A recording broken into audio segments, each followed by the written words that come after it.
रबिबार बेलासि 10 एप्रिलनि रादाबखौ फरायदों के हाज'वारिया। अन्नानै रादाबाव गोदानै फैदोंब्ला लाइक खालाम आरो साबस्क्राइब खालाम।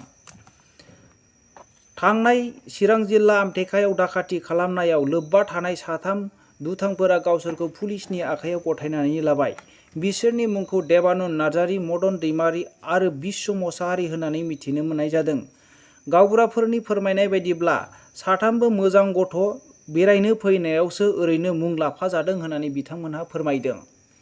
निया आरो क्राइम ब्रान्चनि सुलुङाव फोरमायनाय बायदिब्ला आसामावबो मावबादि उदखारि हान्जाखौहाय गोसारहोनो नागिरदोंमोन। हमजानाय खानसुन्दानि दैदेननायावनो बेफोर गासैबो जादों आरो गासैबो बिबानखौ हृदय कलितानो होदोंमोन होननानै बिथांमोनहा फोरमायदों। कामरुप आरो सापरियायाव गासै बिबानखौ हृदय कलितानो होदोंमोन होननानै बिथांमोनहा फोरमायदों आरो उदखारिफोरा गुवाहाटीयाव न' भारा लानानै थादोंमोन। बिनिखायनो गासै न' भारा होग्राफोरखौ पुलिस बिफाननिफ्राय सांग्रांथि होदों। थांनाय सनितपुर जिल्लायावहाय देकारगावआव बलेर' पिकआप खावनायनि जाहोनावहाय पुलिसफोरा गावसिनि डिउटिखौ मोजां मावैनि जाहोनाव सानै पुलिस अफिसारफोरखौ सासपेन्ड खालामनाय जाबाय। बिसोरनि मुंखौ मिन्टु बर' आरो दिगन्त सयकिया होननानै जोङो मिथिनो मोननाय जायो। बिपिएफ हान्जानि दुर्गा बर' बिथाङा रायजो सभायाव बर होनायनि थाखाय आसामावबो मन्त्रि बिबान मोनसिगोन बिपिएफआ होननानै फोरमायदों। बेखौहाय आसामनि गिबि मन्त्रि डक्टर हिमन्त बिश्व शर्मायानो बुंदों होननानै दुर्गा बर' बिथाङा फोरमायदों। जुदि बे सैथोमारबा इउपिपिएल हान्जाया गोबां खहा जागोनखौ जोङो नुहुरो। बेखौनो खेंफोरथि होदोंदि गबिन्द बसुमतारिया दुर्गा बर' फोरमायनाय बाथ्राया नङा होननानै बिथाङा फोरमायदों।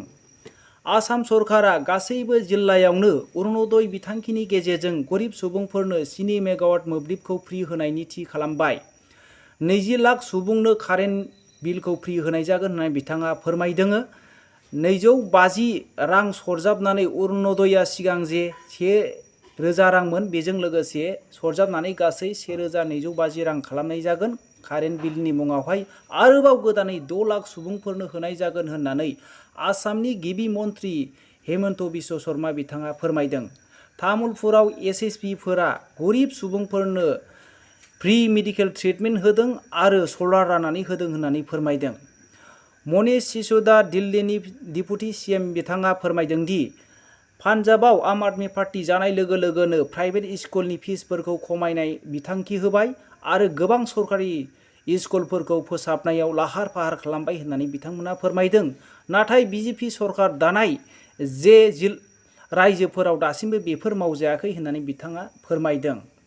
चिरां जिल्लानि बासुगाव रनसायदाम जवाहरलाल बिद्यालय नवोदयायाव फरायसालियाव गोबां गेसाव गोफोन ओंखाम ओंख्रि जाहोनायनि थाखाय दुंहाव थासारि जादों।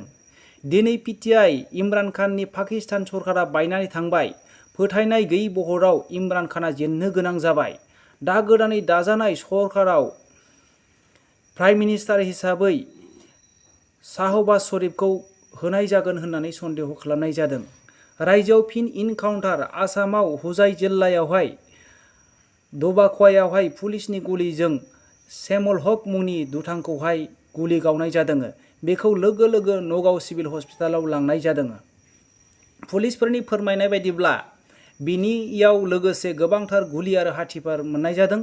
गुबुन जायगायाव सन्देह खालामनाय जायगायाव लांनो नागिरनायावनो लामायाव खारनायाव बेखौ गुलि गावनो गोनां जादों होननानै बिथांमोनहा फोरमायदों।